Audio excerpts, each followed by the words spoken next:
ever really thought about how the phone in your hand or the coffee cup on your desk actually got to you? It's not magic, that's for sure. It's this incredible, high stakes balancing act, a constant, critical challenge of managing inventory. So today, we're going to pull back the curtain on the secret techniques factories use to master this delicate dance and, literally keep our world supplied. See, on one side of this tightrope, you've got this, a factory literally drowning in parts. Warehouses are overflowing, money is just tied up, sitting on shelves, and even moving things around becomes a total nightmare. But on the other side, well, it's just as dangerous. A factory with too little inventory can grind to a dead stop because one single tiny component is missing. Honestly, both of these extremes are just a fast track to failure. So, that leads us to the million-dollar question. How do they do it? How do successful companies walk this tightrope without falling off? Well, it's not luck. It's a really powerful toolkit of smart, calculated techniques. And what's so cool is that the answers might be simpler and way more elegant than you think. We're going to break them down one by one. Okay, let's start with the most basic question any factory has to answer. When it's time to restock a part, how many should they actually order? The very first tool in our kit, the economic order quantity, is built to answer exactly that. Now, here's what's really interesting about this. EOQ isn't just about making sure you have enough stuff. Nope, it's about finding the optimal quantity. And this is where it gets a little bit counterintuitive.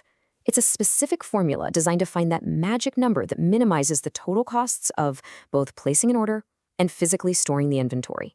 It's all about dodging the hidden costs of having way too much or ordering way too often. And this slide just illustrates that core trade-off perfectly. If you place a ton of small orders, sure, your storage costs are low, but your ordering costs, we're talking paperwork, transportation, processing, they go through the roof. On the flip side, if you place one gigantic order to save on shipping, well, now your inventory holding costs just skyrocket. EOQ is the formula that finds the perfect balance right between these two competing forces.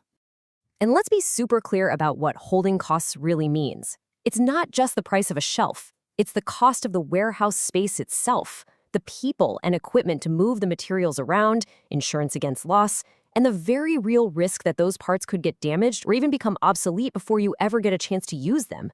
Trust me, these hidden costs add up fast. So here's the bottom line.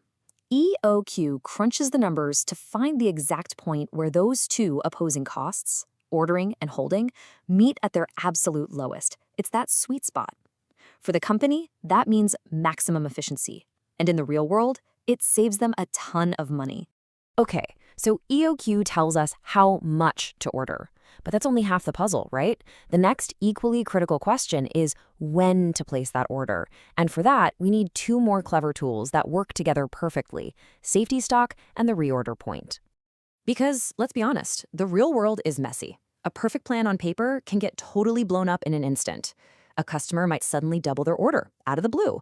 A key supplier might be late, or a shipment could get stuck in traffic for days. Predictability is a luxury you just don't have. And this is exactly where safety stock comes in. The best way to think about it is like your inventory insurance policy. It's that extra cushion of materials you keep on hand just to handle all that real-world uncertainty. It's the buffer that keeps the production line running when your supplier is a day late or demand just unexpectedly spikes. So if safety stock is your cushion, the reorder point is your alarm bell. And it's not a suggestion. It's a specific, calculated trigger.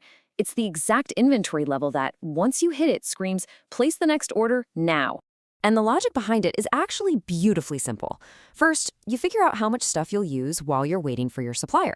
So if you use 100 units a day and your supplier takes 5 days to deliver, you'll need 500 units just to cover that waiting period. Then you just add your safety stock to that number. That total, that's your reorder point. The second your inventory drops to that level, the new order goes out. Simple as that.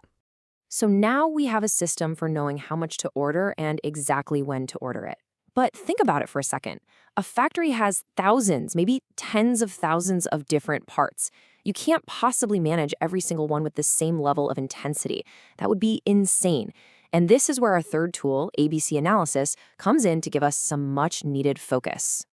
This simple quote right here is the entire philosophy behind ABC analysis.